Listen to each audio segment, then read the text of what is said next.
ওম জয় জয় দেবী চরাচর সারে কচুযুগ শোভিত মুক্তাহারে বীণা রঞ্জিত পুস্তক হস্তে ভগবতী ভারতী দেবী নমস্তুতে। ওম সরস্বতী মহাভাগে বিদ্যে কমললোচনে বিশ্বরূপে বিশালাক্ষী বিদ্যাং দেবী নমস্তুতে। আজ সরস্বতী পুজো, সবাইকে জানাই শুভ সরস্বতী পুজো।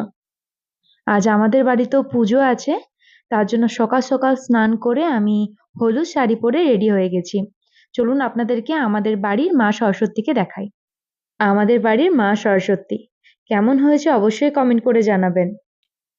এখনো পুজো শুরু হয়নি, একটু পরে পুজো শুরু হয়ে যাবে।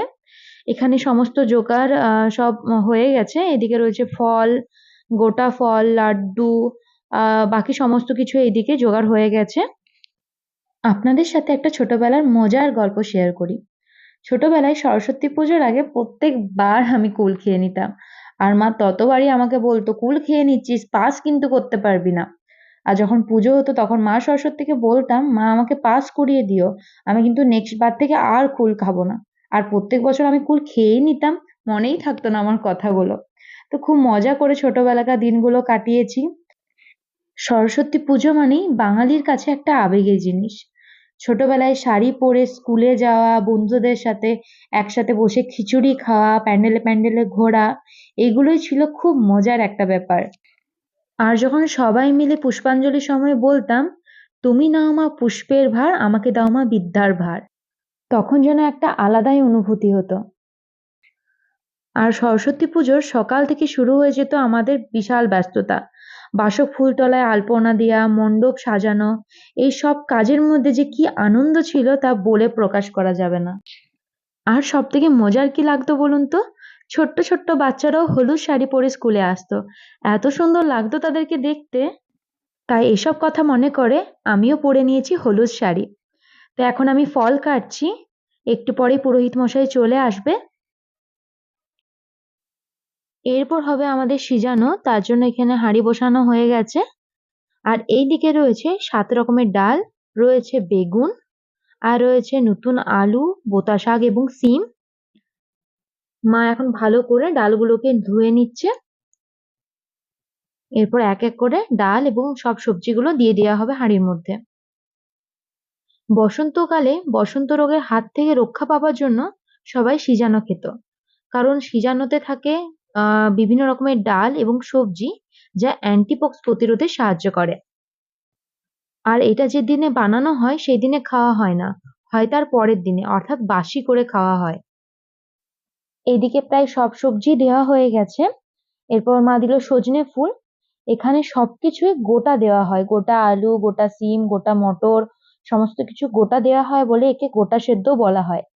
তো এরপর দিল বোতা শাক আর গোটা বেগুন। আর এদিকে পুরোহিত মশাই চলে এসেছে, পুজো শুরু হচ্ছে। তো পুজো শুরু হওয়ার আগে আমি আর একবার দেখতে এলাম, এখানে দেখলাম টগবগ করে ফুটছে পুরো গোটা সেদ্ধটা। আর একটু হয়ে গেলেই নামিয়ে দেব। এদিকে পুজো শুরু হয়ে গেছে, আপনারা দেখুন।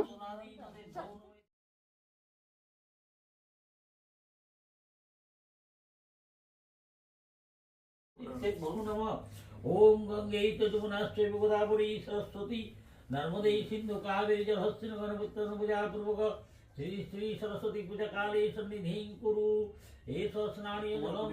ওম ঐং সরস্বতী ভবন্তু ব্রবন্তু ওম পুণ্যাহং ভবন্তু ব্রবন্তু ওম পুণ্যাহং ভবন্তু ব্রবন্তু ওম পুণ্যাহং কর্তব্যস্তি গণসাদি নাদেবতা পূজা পূর্বক শ্রী শ্রী সরস্বতী পূজা কর্মকর্মণি। এদিকে পঞ্চপ্রদীপ সাজানো হচ্ছে, এরপর আরতি শুরু হবে।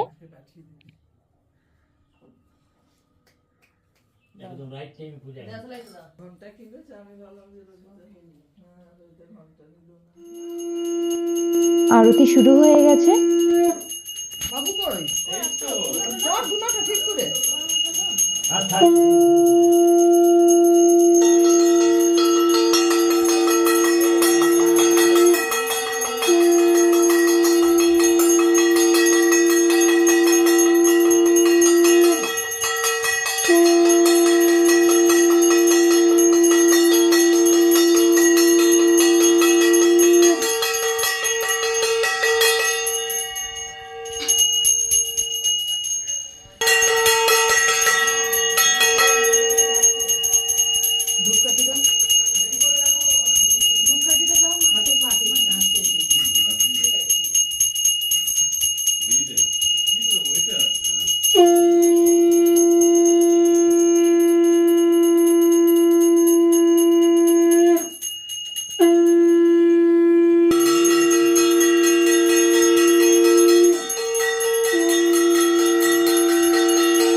সিদ্ধিবিদ্যাং দেহি নমস্তুতে।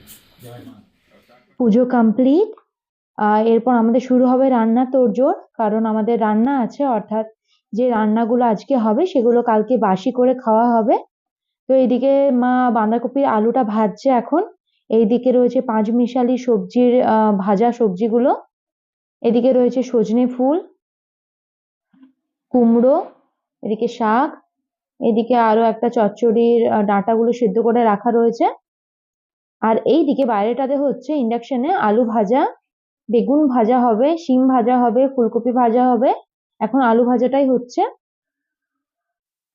আর এদিকে রয়েছে বাঁধাকপি। আমাদের এখন জোর কদমে রান্না বান্না চলছে। এখন চলছে শিম ভাজা। আর আজকে আমার মা এসেছে, তো আপনাদেরকে দেখাচ্ছি, চলো। আমার মা এখন শিম ভাজছে এইদিকে। আর এইদিকে চলুন আপনাদেরকে দেখাই। ফুলকপি ভাজা হয়ে গেছে, আলু ভাজা হয়ে গেছে, বেগুন ভাজা হয়ে গেছে, এইদিকে বাঁধাকপি হয়ে গেছে, চচ্চড়ি হয়ে গেছে, আরো কিছু ভাজা বাকি আছে, ওগুলো হবে। আর এইদিকে মা এখন বানাচ্ছে এঁচড়। আজকে অনেক কিছু রান্না হচ্ছে, কিন্তু আজকে খাওয়া হবে না, হবে কালকে। আপনাদেরকে চলুন, সব কমপ্লিট হয়ে গেছে আর একবার দেখিয়ে নিই। এইদিকে যেমন আপনাদেরকে দেখিয়েছিলাম ভাজা ভুজি তরকারি হয়ে গেছে, আর এইদিকে রয়েছে এখন চাটনি, আর আছে সর্ষে বাটা দিয়ে সজনে ফুলের চচ্চড়ি। বন্ধুরা, রান্নাও শেষ হয়ে গেছে এবং পুজোও তো শেষ হয়ে গেছে। কেমন লাগলো আমার ভিডিও অবশ্যই কমেন্ট করে জানাবেন। আমার ভিডিও ভালো লেগে থাকলে অবশ্যই লাইক, শেয়ার এবং সাবস্ক্রাইব করে দেবেন। আজকের মতো ভিডিও এখানেই শেষ। দেখা হবে আপনাদের সাথে আবার নেক্সট ব্লগে। ধন্যবাদ সবাইকে।